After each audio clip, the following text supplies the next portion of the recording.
예수님께서 이 땅에 오신 목적이 여러 가지가 있죠. 우리가 제일 중요한 것은 그분이 우리 대속의 죽음을 죽으러 오셨고 구원을 주시기 위해서 오셨다. 그러나 또 한 가지 그리스도인이 자주 좀 잃어버리고 있는 것 중에 하나는 무엇인가? 예수 그리스도는 참 인간의 모습을 보여주시기 위해서 오셨다. 하나님께서 아담을 창조하셨을 때 기대하셨던 참 인간의 모습이 어떤 모습인가를 예수 그리스도께서 지상 삶을 통해서 보여주신 바, 그것은 바로 누가복음에 기록이 되어 있습니다. 그래서 누가복음의 주제는 참 인간이신 하나님이라 이렇게 얘기를 했는데, 그 참 인간이신 예수 그리스도께서 성경에 보니까 예수님 자체가 우리의 본이죠. 그렇죠? 예, 우리의 롤 모델이고. 그런데 그 예수 그리스도의 삶 전체는 누가복음 말씀드린 것처럼 나와 있는데, 그 중에서도 꼭 집어서 하나님께서 example, 우리의 본이라, 예수님께서는 요한복음 13장에 나온 것처럼 겸손의 본을 보이셨고, 그렇죠? 제자들을 발을 씻기는 겸손의 본을 보이셨고, 베드로전서 2장에 나오는 것처럼 고난의 본을 보이셨다, 이렇게 말씀을 하셨는데, 이 고난의 본을 보이신 예수 그리스도, 삶을 대하는 예수 그리스도의 마음 자세, 마음가짐, 그것이 오늘 빌립보서 2장 특별히 7절 8절에 나와 있는데, 이 두 구절이야말로 그리스도인의 영성의 가장 기본이고 본질이라고 할 수 있다. 모든 성경의 교리는 창세기 3장으로부터 시작된다고 한다면, 모든 그리스도인의 신앙생활의 영적 생활은 빌립보서 2장 1절에서 11절에서 시작된다들 이렇게 얘기하는 이유가 바로 그것입니다. 예, 그래서 오늘은 낮아지신 예수 그리스도를 기억하기 위해서 저희가 오늘 이 시간에 하나님의 말씀을 좀 살펴보려고 합니다. 여러분 아시는지 모르겠는데요, 뭐 그리스도인들 중에서는 워낙 유명하니까 아시겠지만, 이 남아프리카 공화국 출신의 선교사의 앤드류 머레이라고 하는 분이 있는데, 그분이 쓴 책 중에서 뭐 너무나 많은 좋은 책들이 있지만 그 중에 이제 겸손이라고 하는 책이 있어요. 겸손. 이분은 무엇으로 우리에게 기억나는 에피소드를 남겼냐고 하면, 그 분에게 어떤 분이 이렇게 질문했어요. 그리스도인의 미덕이라 그러죠. 우리가 덕 가운데 가장 최고가 무엇입니까? 겸손입니다. 그러면 두 번째 미덕은 뭘까요? 겸손이죠. 세 번째는요, 겸손입니다. 예수 그리스도께서 나는 마음이 온유하고 겸손하니 내게 와서 배우라. 그렇죠? 그래서 겸손의 본을 미리 직접 보여주셨다고 성경에서 말씀을 했습니다.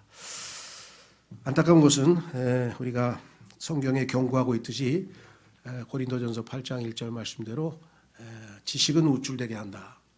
킹제임스 성경 진영에서 킹제임스 성경 올바른 성경을 가지고 진리의 지식을 순종해서 열심히 많이 공부하는 것은 너무나 좋은 일이고 훌륭한 일인데, 그 지식이, 그렇죠, 입에서는 달지만 하나님의 말씀이 배에서는 쓰다 그랬는데, 그 과정까지 소화가 되지 못하고 이게 머리에만 남아있는 그런 지식이 되면 결국은 우리는 우쭐될 수밖에 없다라고 하는 것을 많은 경우에 체험하게 됩니다. 특별히 이 목회자들 또 사역자들 중에서 제가 볼 때 너무나 안타까운 그런 모습들을 많이 봤어요. 그래서 굉장히 제가 아주 마음이 무겁고, 물론 다른 사람들이 보면 저도 거기에 해당될 수도 있겠지만, 그런 얘기를 또 많이 지적을 받아서 제가 회개도 많이 했습니다만은, 과거에 그래서 그 목회자들이 안 잊혀져요. 그분의 훌륭한 면도 기억나죠. 그런데 그 했던 한마디가 안 없어져요, 머리에서. 그게 뭐냐면, 처음에 제일 기억나는 거는 굉장히 존경했던 분인데, 설교를 하다가 이렇게 하다 보니까 누가 졸았어요. 그랬더니, 저기 조시는 분 정신 차리세요. 그것까진 괜찮아요. 감히 이런 설교를 어디에서 들을 수 있다고 졸고 있습니까? 그 순간부터 그분 설교가 안 들려요. 저는 들려와도 안 들어져. 그 모습이 자꾸 떠올라. 이야, 어떻게 입에서 그런 소리가 다 나올까? 얼마나 본인이 설교를 엄청 잘하는가 보죠. 목사가 되신 이유가 뭡니까? 대한민국에 나만큼 설교하는 목사가 없어서 할 수 없이 목사가 됐습니다. 그런 분도 봤어요, 제가. 그래서 참 대단한 자신감이다. 자신감인지 아닌지 잘 모르겠습니다만, 또 어떤 분은 뭐 나보다 더 성경 많이 아는 사람 나가세요 우리 교회에서. 목사에 비해서 그런 소리가 나다니 이런. 또 어떤 분은 뭐 내가 아는 목사들은 다 내 설교 베낍니다. 그래요? 뭐 그런 분이 없나? 이 시대에 사도 바울을 계승한 사도가 누굴까요? 뭐 제가 제 입으로 말하기는 죄송합니다만 저 말고 또 있습니까? 이러고 설교하신 분이 또 있더라고요. 하기야 뭐 하나님한테 까분다 뭐 별 얘기도 한 사람 다 있죠. 하여간 어떻게 예수님이 내게 와서 배우라. 나는 마음이 온유하고 겸손하다 그랬는데 예수 그리스도를 배워서 예수 그리스도를 선포한다고 하는 사람의 입에서 그런 얘기가 나올까? 교만은 패망의 선봉이라고 말씀을 하셨는데 그렇죠. 그래서 저는 안 잊어버려져요. 지식은 우쭐되게 하는구나. 주변에 있는 다른 지체들도 마찬가지, 사역을 안 하던 분들도 마찬가지예요. 뭔가 지식이 들어가면 그 다음부터 그냥 뭘 아는 것처럼 이렇게 얘기를 하시는 것, 아니까 아는 것처럼 얘기하는 게 나쁜 건 아닌데 겸손이 통 보이지를 않아요. 그게 아주 제일 두려운 겁니다. 그래서 성경 공부를 많이 가르치는 게 이거 괜찮은 건가? 근데 성경에는 공부하라고 하나님이 명령하셨으니까 해야죠. 또 가르치라고 했으니까 가르쳐야죠. 그렇죠? 그러나 잊지 마십시오.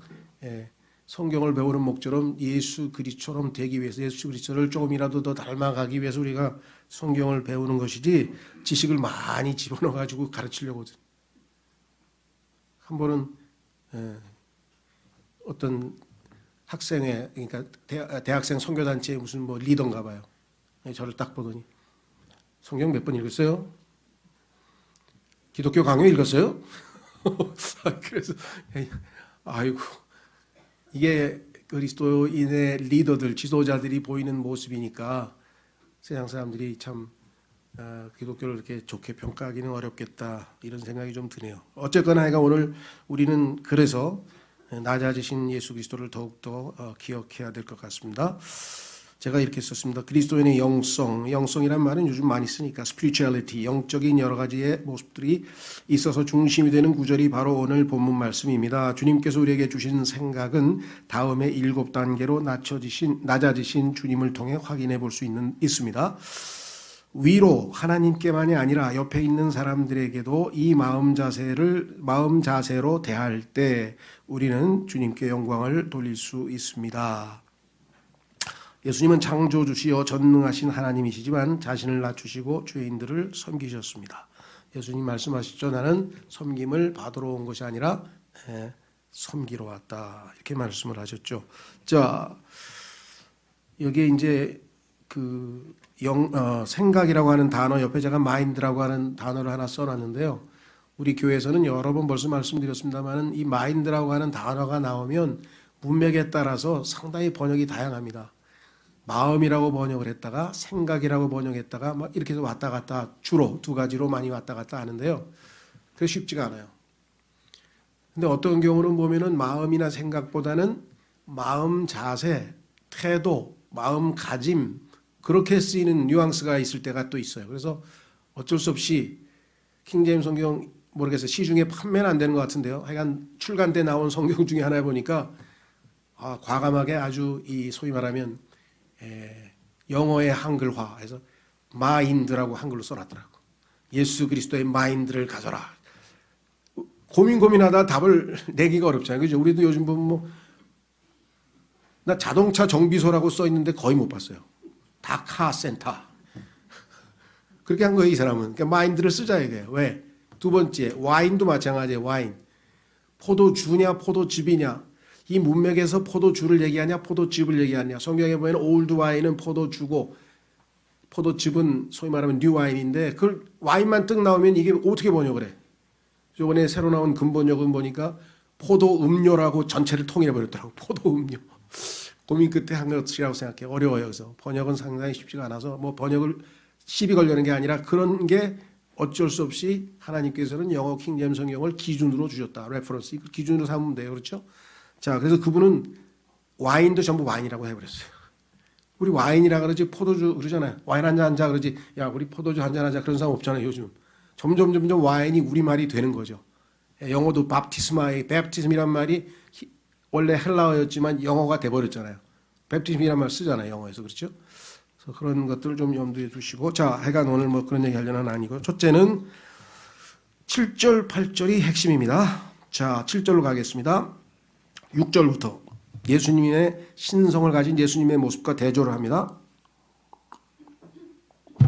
그분은 하나님의 형체로 계심으로 하나님과 동등함을 강탈로 여기지 아니하셨으나, 근데 하나님과 동등함을 취하지 아니하셨다고 개역성경은 아주 정반대로 써놨고요. 많이 아주 손상돼 있어요. 그래서 길게 얘기하지는 않겠습니다. 참조하시고요. 그 다음에 여기 보시면 그 스스로 무명한 자가 되어, 이것도 자신을 비워라고 번역을 해놨어요. 자신을 비우는 거는 기독교적 표현이 아니고 이건 불교적 표현이죠, 사실은요. 왜 이렇게 번역을 했는지 하여간 여기서 따지진 않겠습니다만은 성경의 정확한 것은 스스로 무명한 자가 되사. 자, 6절에 보면 원래 그분은 하나님이셨어요. 신성을 갖추신 분이신데도 불구하고, 그러면 온 우주에서 그분 말고 나머지는 다 창조물이죠. 다 피조물이죠. 그리고 성경에 보니까 천사들이 하늘과 땅을 창조할 때 엄청나게 막 하나님의 아들들이 찬송을 부르고 경배하고 하는 내용이 욥기에도 나오고 곳곳에 나오고 계시록에도 보면 또 나옵니다.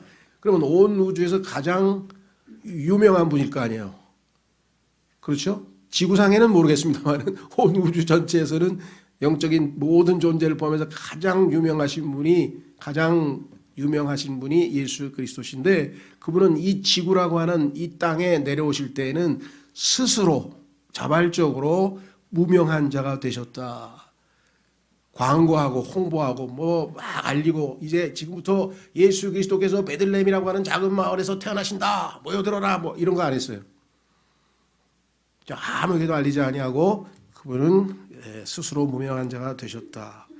그래서 그분은 이 땅에 오실 때 그 모습을 보면 참으로 그 진정한 겸손함을 우리가 맛볼 수가 있겠죠.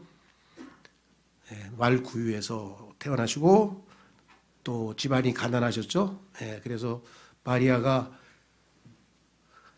예수님을 위한 그 헌물을 하나님께 바치려고 하는데, 정결례를 위해서 이제 바치려고 할 때에도 가난한 자들은 짐승, 염소나 양이나 바쳐야 되는데, 가난한 자들은 그냥 비둘기로 대신 바쳐라 고 성경에 구약에 써 있는 대로 마리아는 비둘기를 바칠 수밖에 없었다는 얘기는 성경에서 가난했다는 것을 우리에게 보여주고 있죠. 그뿐이 아닙니다. 그분은 성경에 보니까 일부러, 사실 최고의 미남으로 등장하실 수도 있었는데 성경에 보니까 뭐라고 써 있습니까?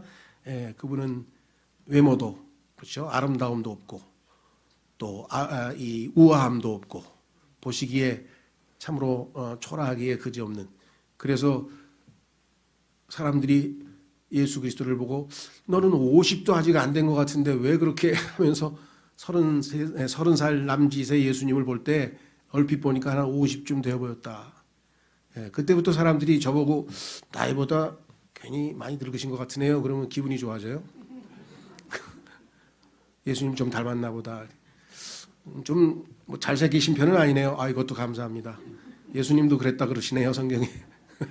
자부심을 가지세요. 그렇죠? 예. 자, 어쨌거나 예수 그리스도께서는 스스로 무명한 자가 되셨다. 근데 요즘에는 그냥 유명해지고 싶어서, 죄송합니다, 이런 표현을 써서, 난리법석이에요. 그냥 유명해지고 싶어서.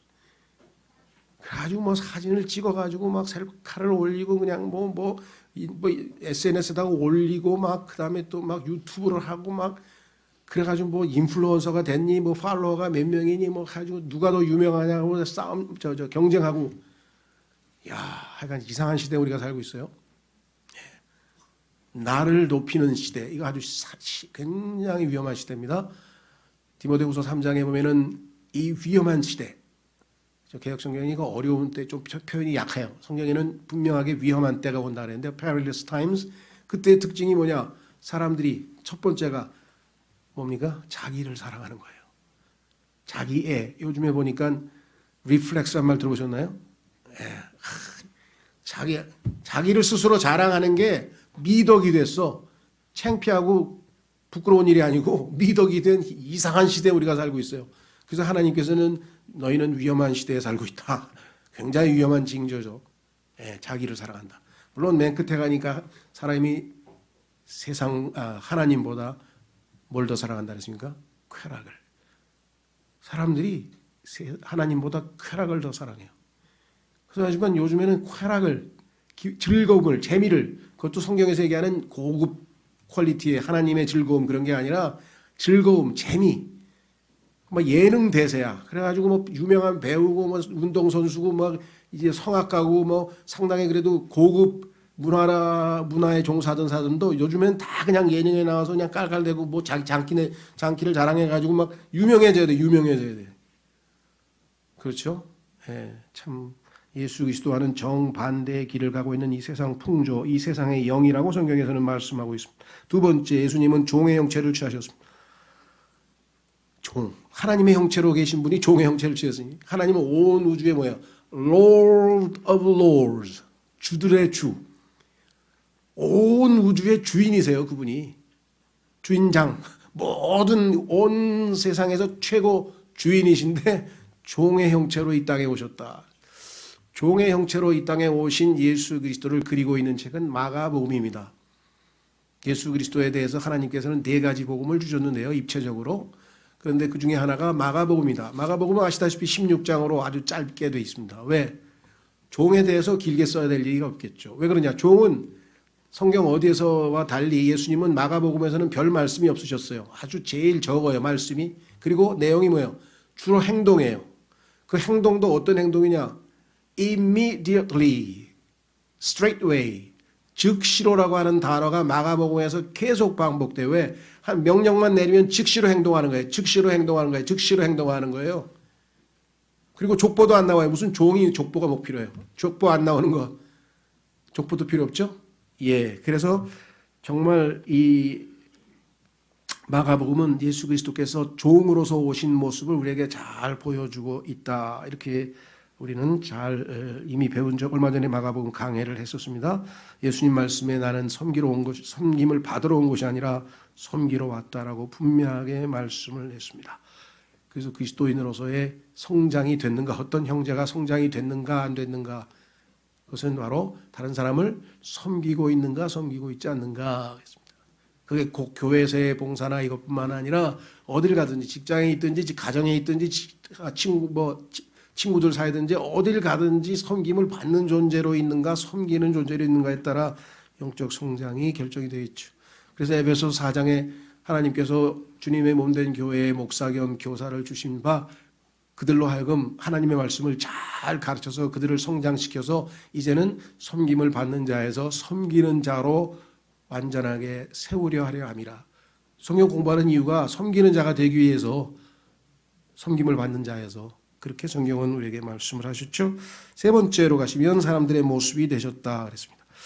자, 라이크니스란 표현하고 그 다음에 4번에 보면 사람의 모양으로 나타나셨다. 자꾸만 영어를 말씀드리는 이유는 다른 이유는 없습니다. 여러분이 조금이라도 성경을 조금 정확하게 의미를 파악하기 위해서. 이 라이크니스라고 하는 단어는 성경에 보니까 창세기에서는 하나님께서 하나님의 형상으로 또 하나님의 모양을 따라 이랬을 때 모양을 번역한 겁니다. 모양. 그렇죠? 자, 그런데 이번에는 왜 모습이라고 했을까? 그 아래 나오는 패션이 나오니까 패션을 번역하려다 보니까 고민하다가 이거를 모양으로 번역을 할 수밖에 없으니까 할 수 없이 위에 거를 모습으로 바꾼 거예요. 이게 우리만의 한계인 것 같아요. 성경의 패션은 외형이라고 번역된 것이 2번 있고요. 양식이라고 창세기에 보면 출애굽기에 보면은 그 양식을 따라 이 성막을 지으라고 할 때 양식으로 번역될 때도 있고요. 뭐 오늘날은 뭐 패션 하면 모르는 사람이 없죠. 그냥 패션 산업이 뭐 아주. 근데 패션의 특징은 뭡니까?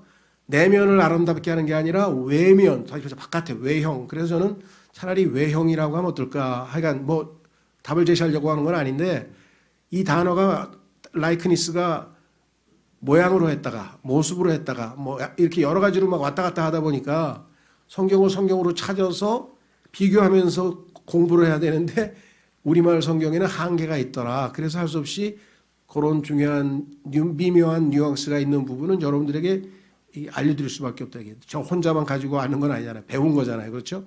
자, 그래서 성경에 보니까 창세기에서 하나님께서 우리를 하나님의 형상으로 in his image, 그 다음에 하나님의 뭐예요? 모양을 따라 after his likeness. 그러면 이 두 가지는 뭘까요? 우리는 겉사람이 있고 속사람이 있잖아요.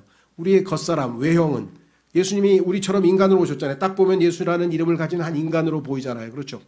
그런데 속에는 뭐예요? 신성을 또한 지니신 하나님의 아들이시잖아요. 속은 우린 잘 모르죠. 그렇죠? 예.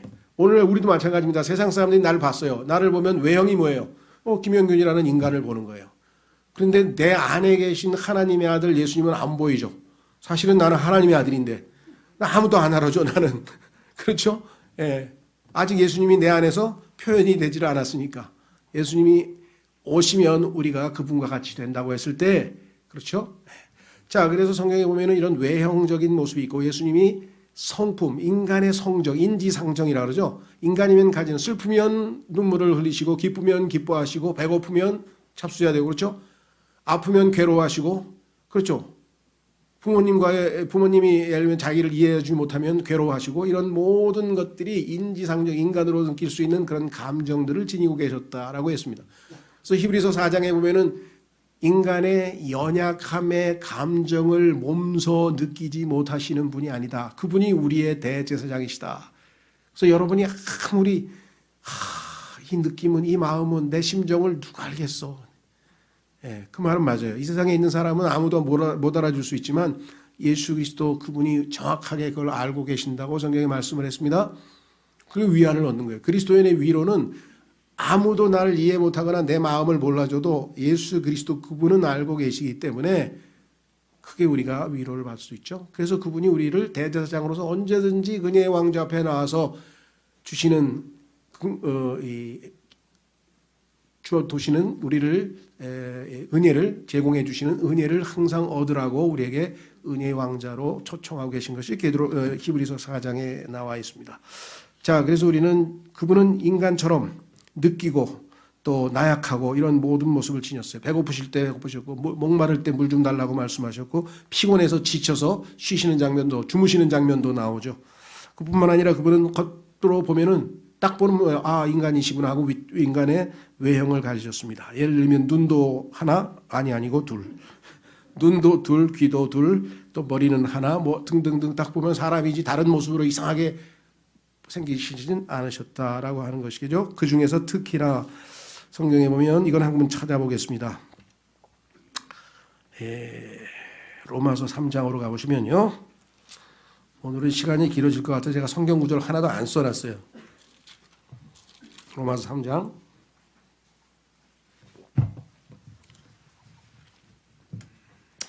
로마서 3장 10절에 보면 인간이 유대인, 이방인 상관없이 모든 이 땅에 태어난 인간은 죄인이라고 하는 것을 설파한 다음에 최종적인 결론을 내리고 있는 장면입니다. 그런데 어떻게 결론을 내리나 보세요.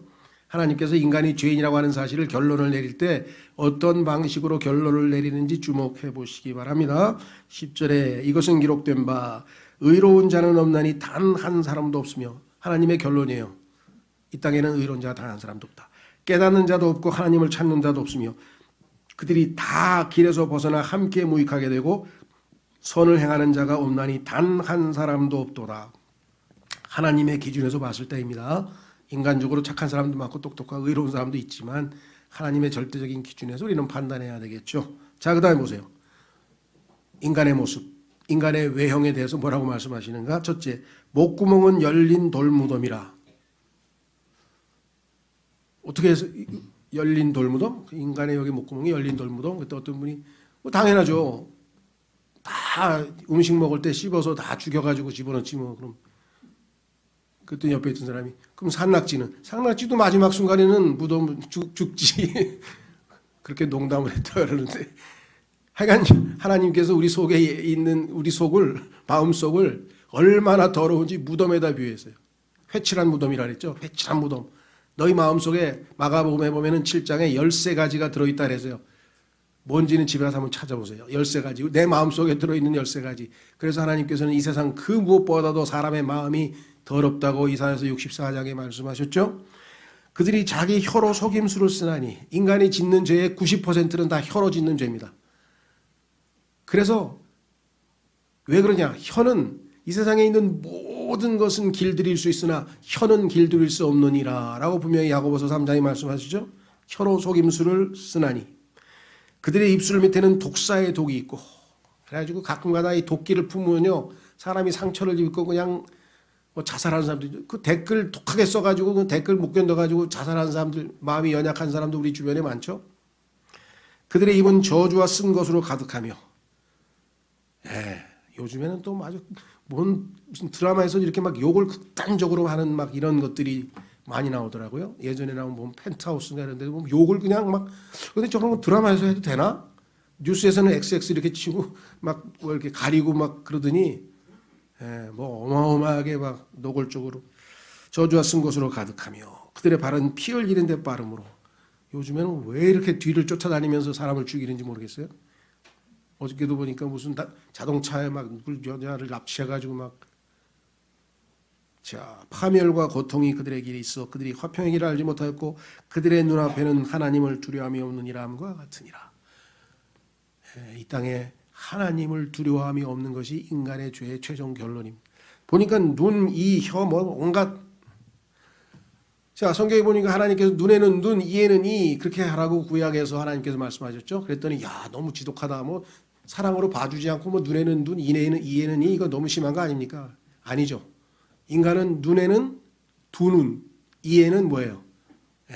얼굴. 훨씬 더 몇 배로 복수를 하잖아요. 에녹처럼. 그렇죠. 그러다 보니까 하나님께서는 구약에는 눈을 다쳤으면 그 눈, 딱딱 거기에 맞춰서.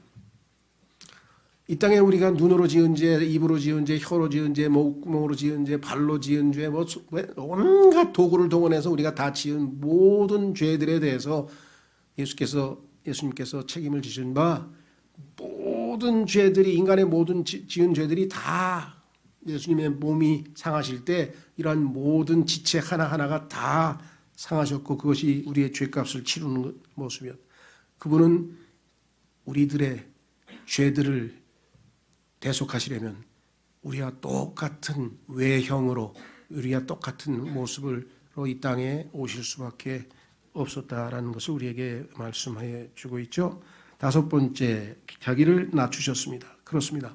이 낮추다고 하는 동사는요, 영어로는 humbled라 그러세요. humbled. humbled는 아시다시피 humble하면 겸손하다는 얘기잖아요. 그러니까 더 직역을 하면 자신을 겸손하게 하셨습니다. 그런데 너무 말이 길어지니까 자신을 우리말로는 뭐 낮추셨다 그러면 그게 겸손하게 된 거니까. 자, 그래서 예수님의 겸손을 직접적으로 언급을 했습니다. 그렇죠? 나는 마음이 온유하고 겸손하다고 주님께서 특별히 말씀을 하셨고요. 자, 겸손의 본을 또 보이셨다고 분명하게 말씀을 하셨죠.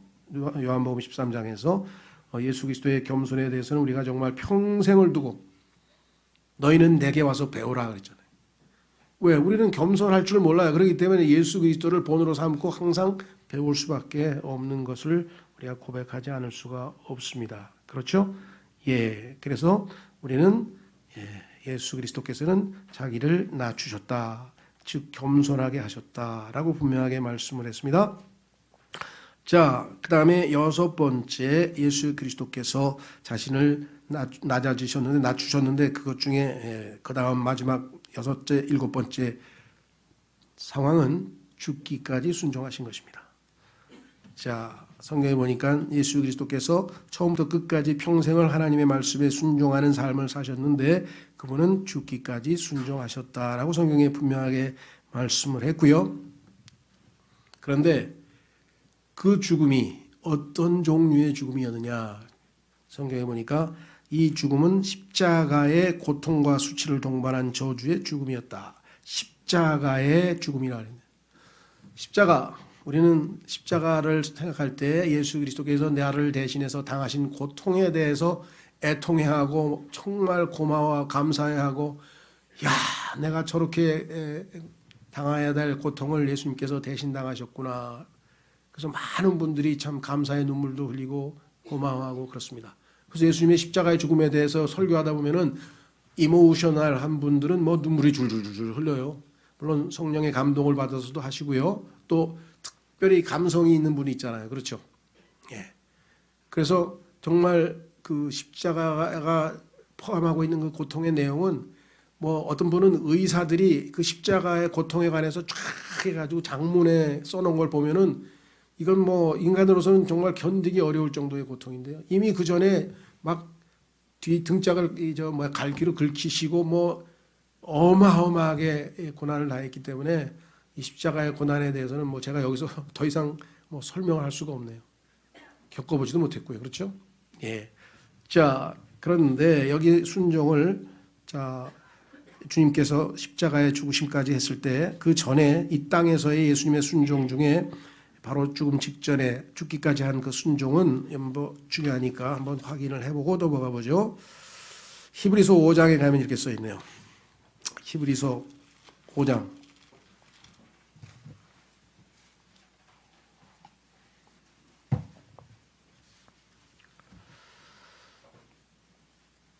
히브리서 5장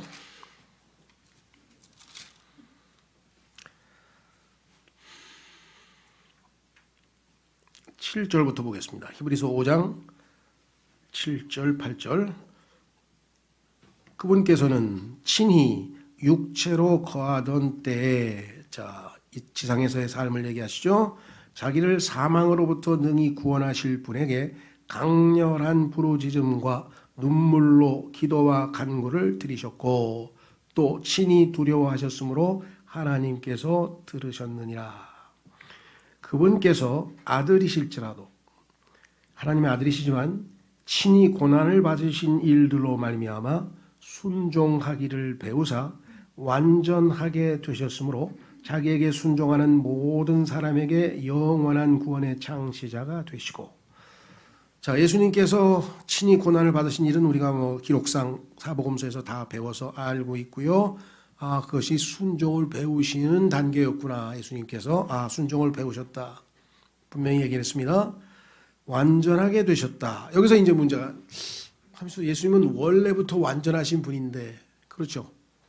하나님이 완전하신 분이신데 또 완전하게 되신 건 또 무엇일까? 자, 성경에서 이 perfect라고 하는 단어는, 완전하다고 하는 단어는 우리가 생각하는 것처럼 완벽하고 아무것도 부족함이 없고 그런 의미 아닙니다. 죄 하나도 없고 뭐 이렇게.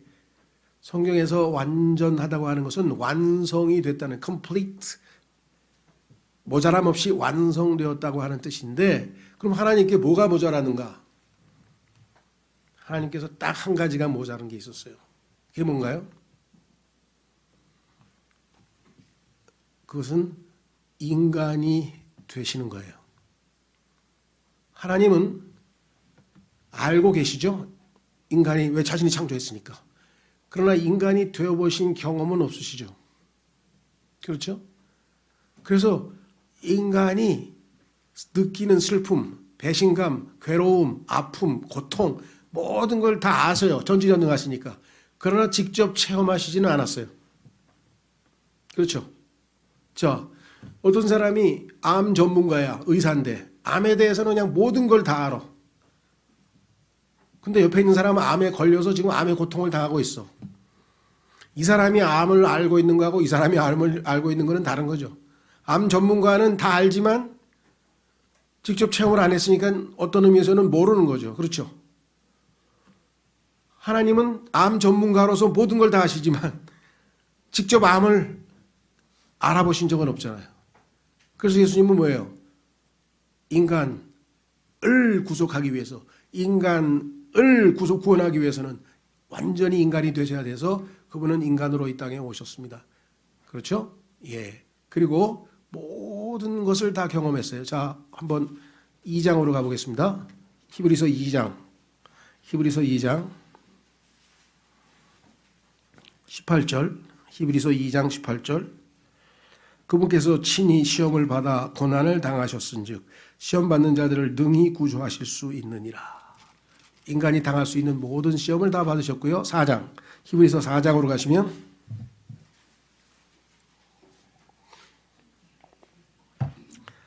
14절. 4장 14절. 그런즉 우리에게 위대하신 대제사장 곧 하늘들로 들어가신 하나님의 아들 예수님이 계신 줄 알므로 우리가 우리의 신앙 고백을 굳게 붙들자. 우리에게 계신 대제사장은 이 어떤 분이신가? 우리의 연약함의 feeling, 감정을 몸소 느끼지 못하시는 분이 아니요. 모든 점에서 우리와 똑같이 시험을 받으셨을 때 우리처럼 모든 시험을 다 당하고 모든 시련과 고통과 인간으로 겪을 수 있는 희로애락을 다 경험하셨지만 우리하고의 차이점은 뭡니까? 그분은 죄는 없으신 분이시니라. 그렇기 때문에 우리가 온갖 고통과 시련과 시험을 당할 때 누구에게 도움을 요청해야 돼요? 여기 써 있잖아요. 16절. 그러므로 그분은 죄가 없으신 분이니 우리를 죄 안 짓고 시험을 이겨내고 견뎌낼 수 있도록 해주실 수 있는 유일한 대제사장이시니 우리가 긍휼을 얻고 필요한 때에 도우시는 은혜를 얻기 위해 은혜의 왕자로 담대히 갈 것이니라. 그렇죠? 예, 그렇습니다. 자, 마지막으로 아까 말씀드린 것처럼 십자가의 고통뿐만 아니라 십자가에는 수치가 수반됐어요. 히브리서 시장에 보면은요, 그분이 수치를 견뎌냈대요. 수치. 십자가를 견뎠는데요, 그 수치를 멸시했다. 왜 그래요? 비록 수치스럽지만 십자가에 달렸어요. 십자가에 달리기 전에도 수치를 당하셨죠. 어떻게 했습니까? 예, 뺨을 맞으셨어요. 수염이 뽑혔어요. 침뱉음을 당했어요.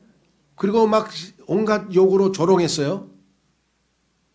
그 수치스러움을 당했는데 그 다음에 왜요? 완전히 뻘거벗겼어요. 그리고 높은 곳에 매달렸어요. 유대인 남자로서 이건 도저히 견딜 수 없는 수치입니다. 그렇죠? 여러분 어떠세요? 예수님이 나 때문에 고통당하시는 것도 애통스럽지만 나 때문에 이렇게 수치를 당하셨다는 걸 한번 생각해 보셨습니까? 예수님께서 나 때문에 이런 수치를 당했는데 여러분과 저는 예수님 때문에 무슨 수치를 당해봤습니까? 창피스럽다고 밥 먹을 때 기도도 안 하고 이렇게 대충 이렇게 하고. 그렇죠? 교회 다니는 거 들킬까 봐 성경 들고 다니지만 가방에다 숨겨가지고. 예수님은 우리를 대신해서 수치를 당하신 분이시라고 성경에 분명하게 말씀을 하고 있습니다. 자, 이와 같이 7단계로 낮아지신 예수 그리스도, 이것이 우리가 가야 할 길이죠. 예, 성경 히브리서 13장 읽고 마치겠습니다. 히브리서 13장에 그래서 결론적으로 우리가 해야 될 일은 무엇인가?